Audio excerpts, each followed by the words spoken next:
That makes sense. Thank you. Yep. Are there different shapes as well? Pardon? Are there different shapes as well? There are. That's beyond Bohr. Yeah.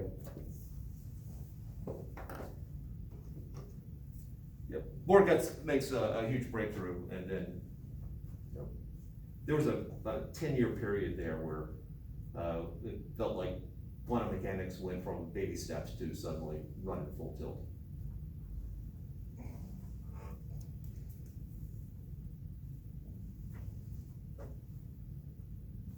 All right, classical mechanics.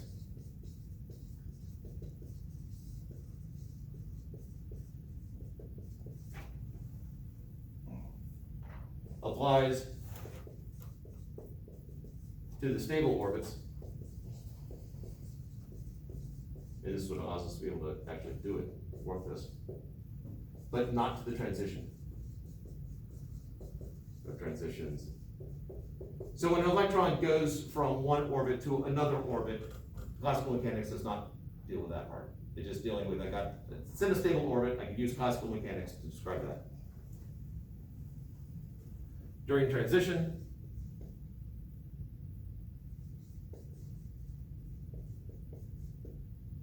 so during the transition, there's going to be a change in energy for the electron. So the electron goes to a higher orbit.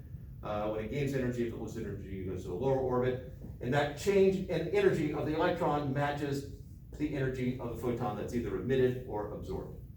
If it absorbs the photon, it moves to a higher level, assuming it's not so much that it ejects the electron like in Compton scattering.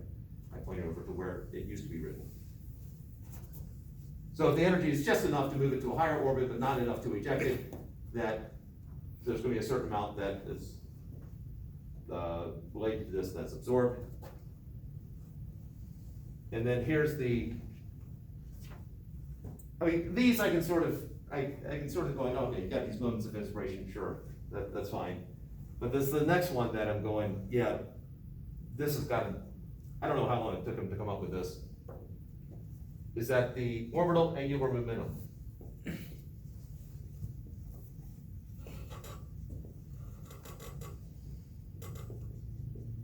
Characterized by an L. L is quantized. In other words, if it's not quantized, the energy, if you think about the light spectrum, a spectrum generally is, I've got these, these boundaries potentially, let's say visible light spectrum. I have these boundaries of what we can see, and then light can be pretty much anything in between. Quantized says, I've got these boundaries here, and they can only be certain values in between. Analog versus digital. What's that? I was saying it's like an analog spectrum versus like a set of digital values.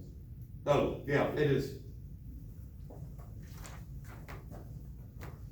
And so he speculated that L is equal to some integer times h over 2 pi.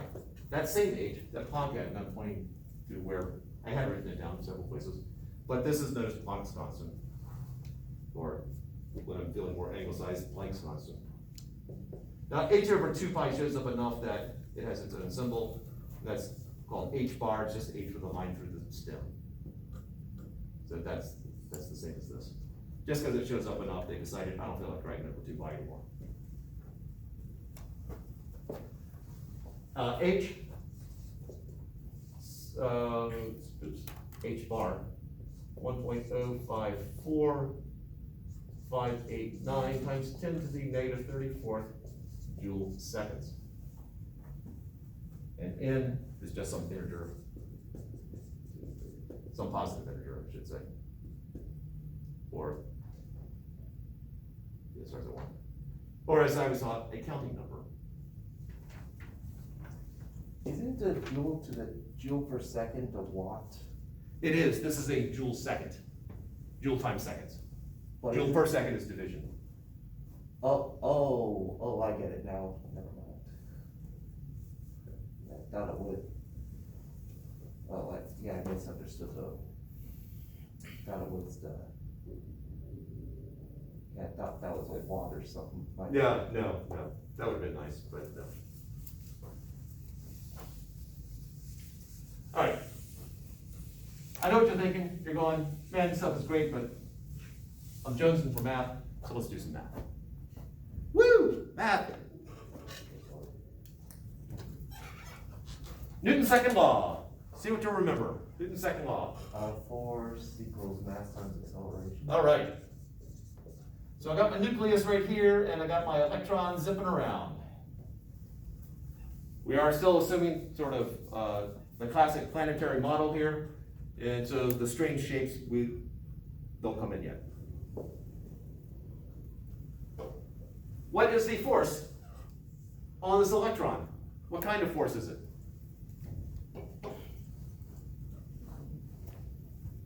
Isn't it It's not magnetic.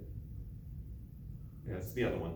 Yeah, like, I mean, You almost said it. electric, Electric. It's electric force.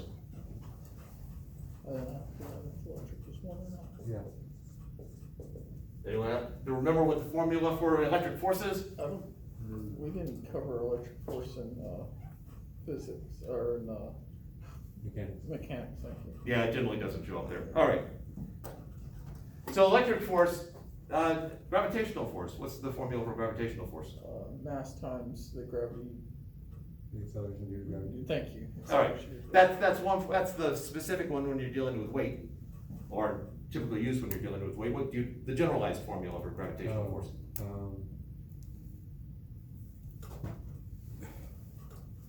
It's that constant, it's like 6.67 times 10 to the something. Negative 11. Yeah, All right, so it's gravitational constant. yeah, times the mass of one times the mass of the other, divided by the distance between them, Squared. squared. Yeah. So gravitational force, I put this up here just as a, hey, I've seen something similar to that before.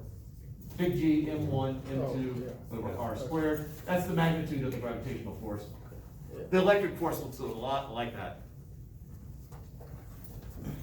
A different constant, this is known as Coulomb's constant, and of course, we don't use K enough. Either put a C down here for Coulomb's constant or an E for the electrostatic constant, either one works. Times Q1 times Q2, those are the charges, over R squared. So that's the magnitude of the electric force. So it's being pulled in by the nucleus here.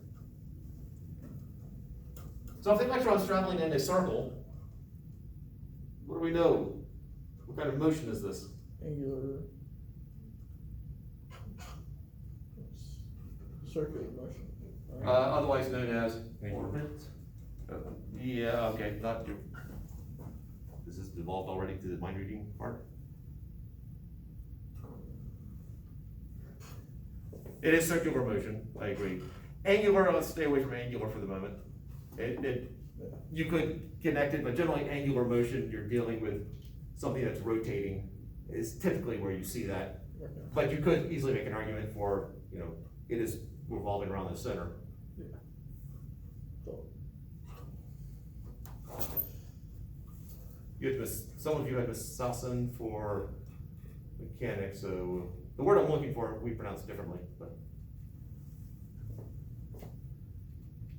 Centrifugal, does that ring a bell?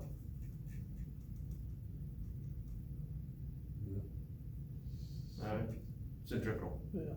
It's centripetal motion. Okay.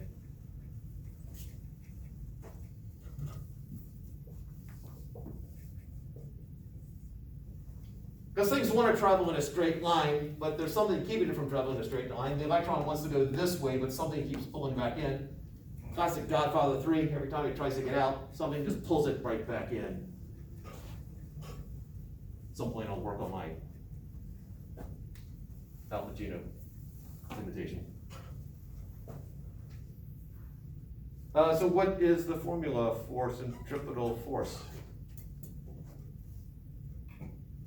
Or centripetal acceleration?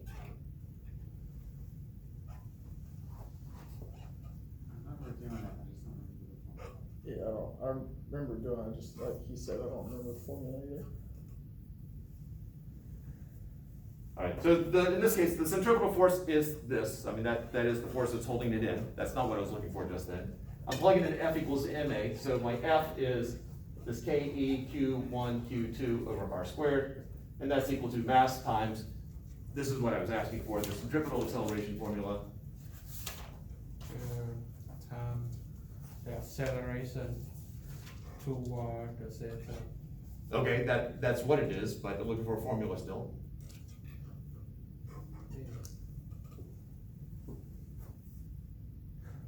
And if you'd taken a turn a little bit too fast? Yeah. Okay, Aaron, looks like Aaron's the only one, Aaron and me, okay, good. At least three of us in here. What are the things that, that point when you start to feel your tires start to slip just a little bit? What are the things that are affecting? I mean, if I'm driving down the road, my tires don't slip like that. What affects whether your car skids when you're going around a curve? Well, friction, Okay, the angle at which the turn's being made. okay, radius of curvature Yeah. is where that would And show up. the speed. Yep. which So turns me- speed and radius of curvature are the two big things. The question is the friction enough to maintain that? Because in that case, the friction is the centripetal force. V squared over R. I'm trying not to revise that. Faster you're going, the greater the force needs in order to hold you, or the tighter the turn. If R gets smaller, this acceleration gets bigger. So as R is smaller, tighter turn, you need more force in order to maintain it. Are you ignoring the camber of the road? I'm assuming a flat road. Okay. If this were a mechanics class, if this were 131, yes, I would care about that. But ultimately, I want to get back to the electron, and we really don't have, tilting of air. All right, so this is what I'm working with here. This right here would be the mass of the electron. That's the speed of the electron. This is the radius of curvature there. And we want to bring in our angular momentum. Angular momentum is just regular momentum times the radius. So mvr. That's angular momentum of a point particle. And that should be, according to Bohr, in h bar. So I got these two equations. Let's see what we can do with it. And I put in a z for the charge here, or did I just leave it?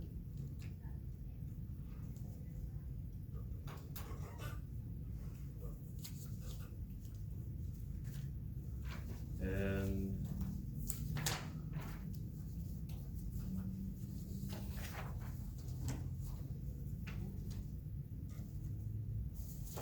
oh, I ignored that part. Okay.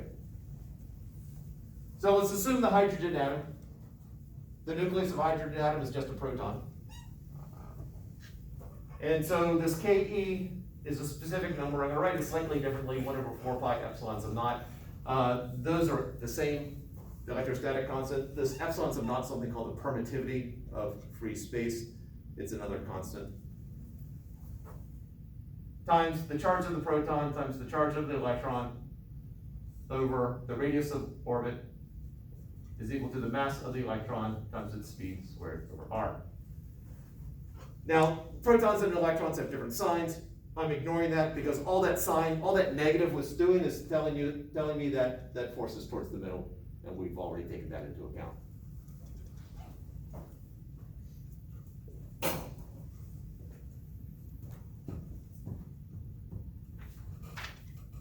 So what I want to do is figure out what is the energy.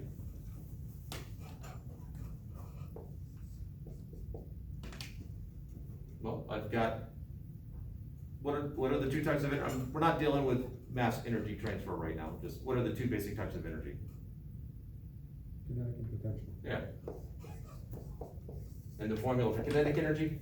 1/2 mv squared. And the formula for potential, electric potential energy?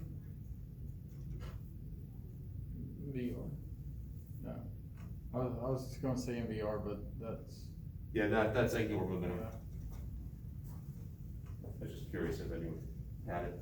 I remember, I know you says we're looking for electrical, but the potential energy for mechanical energy, it was like, it involved height in it as well. MGH? Yeah, MGH. Yeah, there's one formula for kinetic energy. there's multiple formulas for potential energy. The MGH is what you use if you're dealing with, if the acceleration due to gravity is relatively constant. Okay. So we would deal with, and there's a gravitational force that matters. Here, gravitational force doesn't matter. Yeah. Thank goodness. If gravitational force mattered, you'd have electrons that ultimately would just be kind of sagging there at the bottom of the atom, or being ripped off, and we'd have a pile of electrons all over the floor. Be picked up when you walk and shocked, and you're shocked every time you touch a doorknob. It's like people who think Australia, like people who live in Australia are gonna fall off the earth. So it's What's down. I missed the prologue to that sentence.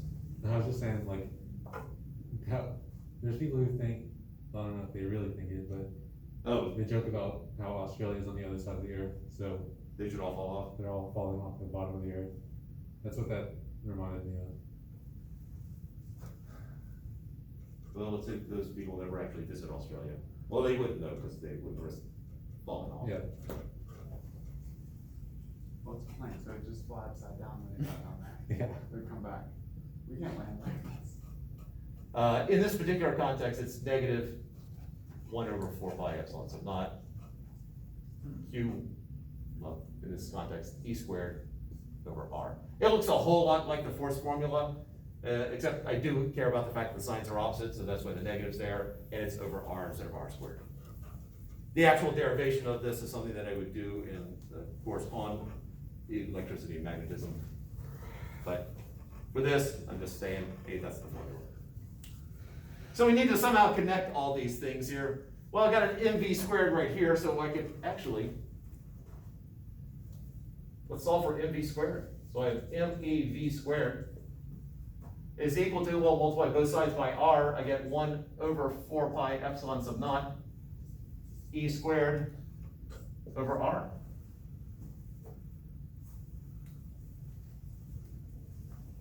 And so I just take this and pop it in for mv squared. So I got a half of that plus minus this. Ultimately, the energy I have is negative 1/8π epsilon sub naught e squared over r. That's the total energy. I need to simplify this a little bit more because I still have this pesky r here. And I've got this relationship over here. See that, in this case, is the mass of the electron.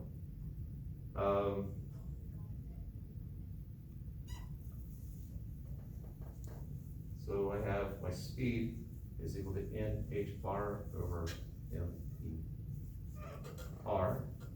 I need to figure out the speed of the electron. And at this point, I want to make sure I'm not going down completely the wrong way.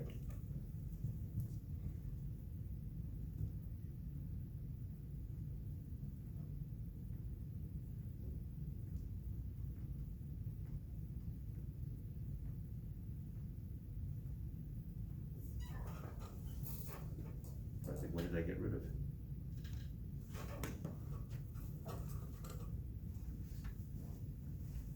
So we've got it down to here.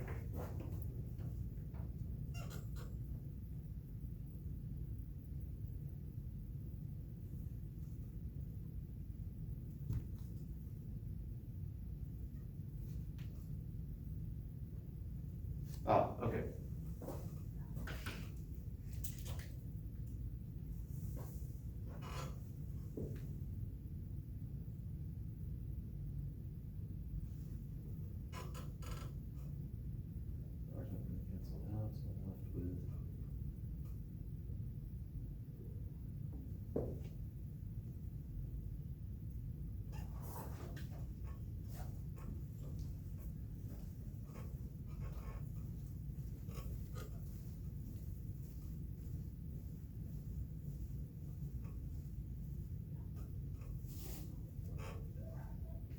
Oh, okay.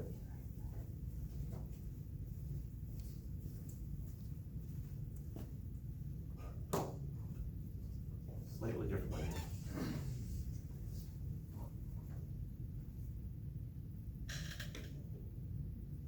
So mv squared equals that, okay. So this becomes 1/2 mv squared minus mv squared, which is negative 1/2 mv squared. So that's the total energy. We use that to plug in for V. And so the energy is going to be negative 1/2 times the mass of the electron times my formula for V there, given that assumption, NH bar over mass of the electron R squared. And so I ended up with negative N squared H bar squared over 2 mass of the electron R squared.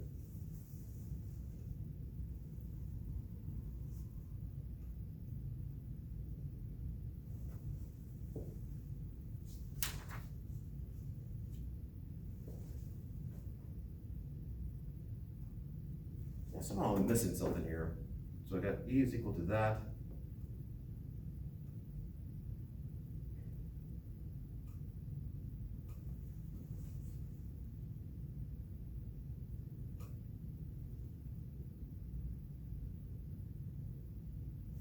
All right, let me take a moment here.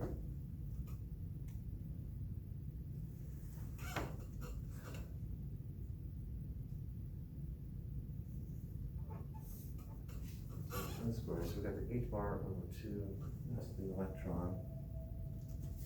Why am I getting something different? I assume no one knows the Campos error in there.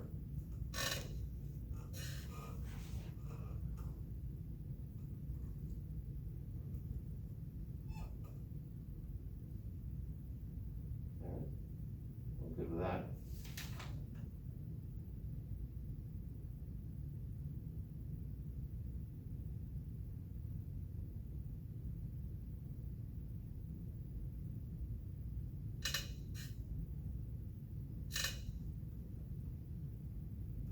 Okay, I'm back. All right.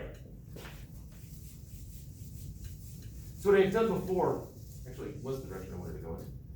So this right here, when we plugged in V squared into that, we got negative 1 over 4, 1 over 8 pi epsilon sub naught E squared over R. That's what we got when we plugged in for V squared R. We plug that in, we get this right here, and so we have these two things equal to each other. Ultimately, what Bohr is trying to do is come up with a formula for the radius. What are the specific radii or distances that the electron can be from the central orbit, or from the